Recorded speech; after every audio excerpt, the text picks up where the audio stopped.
Future tenses in English from EspressoEnglish.net. Many students use will for everything in the future, but this is not completely correct. There are various future tenses in English, and in this lesson you are going to learn when to use each one. For predictions, use will, won't, or going to.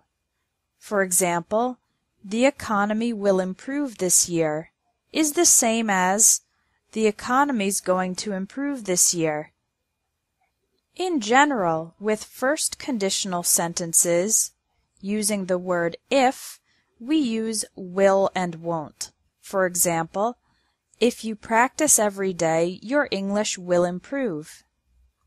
If you don't study, you won't pass the test.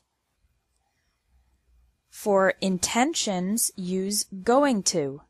Intention is when you want to do something, but you haven't yet taken action. For example, this year I'm going to lose weight. I'm going to quit smoking. I'm going to get out of debt. I'm going to join a gym. Going to is commonly used for New Year's resolutions. Now let's talk about plans and arrangements. Plans and arrangements are when you have already taken some action to make the plan a reality in the future. There are three possible tenses to use with plans and arrangements: going to, present continuous, or future continuous.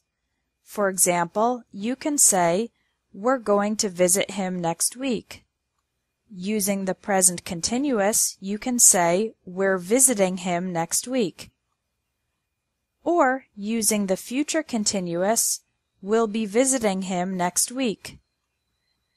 These three structures, "we're going to visit," "we're visiting," and "will be visiting," in this context, these are essentially the same. For decisions in the moment, promises, and offers, use will. An example of a decision in the moment is ordering in a restaurant. "I'll have the chicken salad." Use will for promising. "I'll call you at 5 o'clock." Use will for offering. "I'll help you with the homework." For scheduled events in the future, use the present simple.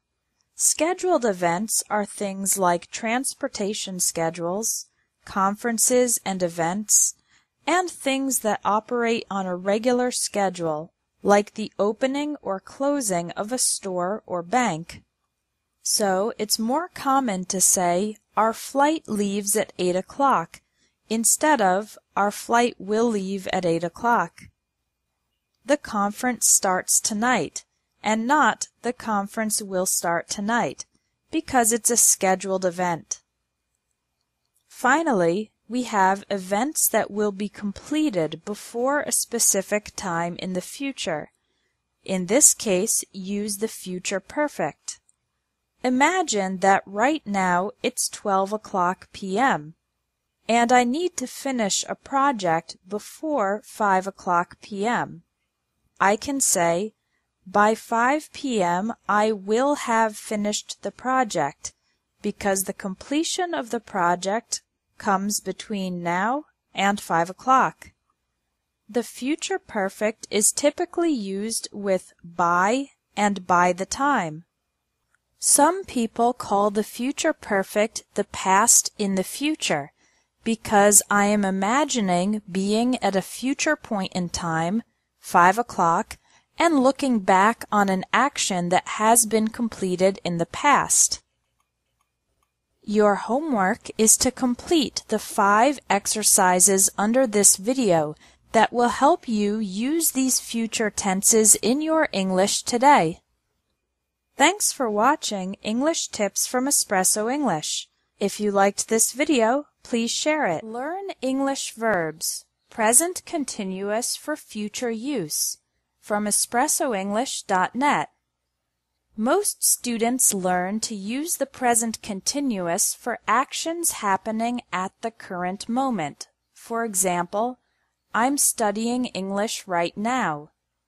And use will or going to for future actions. For example, I'm going to take an English test tomorrow.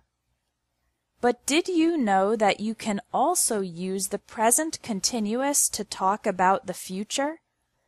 I'm taking an English test tomorrow is the same as I'm going to take an English test tomorrow. Here are some more examples. I'm meeting with my boss later today. Later today means the event is in the future, but we can use the present continuous. I'm meeting. Here's a negative example. Peter isn't coming to the party this weekend. This weekend places the event in the future, but we use the present continuous, isn't coming. We can also use the present continuous for the future in questions. For example, what are you doing next Saturday? Is Mary arriving at 7 o'clock or 8 o'clock tomorrow morning? Using the present continuous to talk about the future is used with definite plans and arrangements, not predictions. For example, I think it's raining tomorrow is incorrect. For a prediction that is not yet definite, use will or going to. The correct sentence is, I think it's going to rain tomorrow. The present continuous for the future is often used with these words: later, tonight, tomorrow, or this weekend, next week, next month, next year, on Monday, on Tuesday, etc., in July, in August, in September, etc. Thanks for watching English Tips from EspressoEnglish.net. If you like this video, please share it.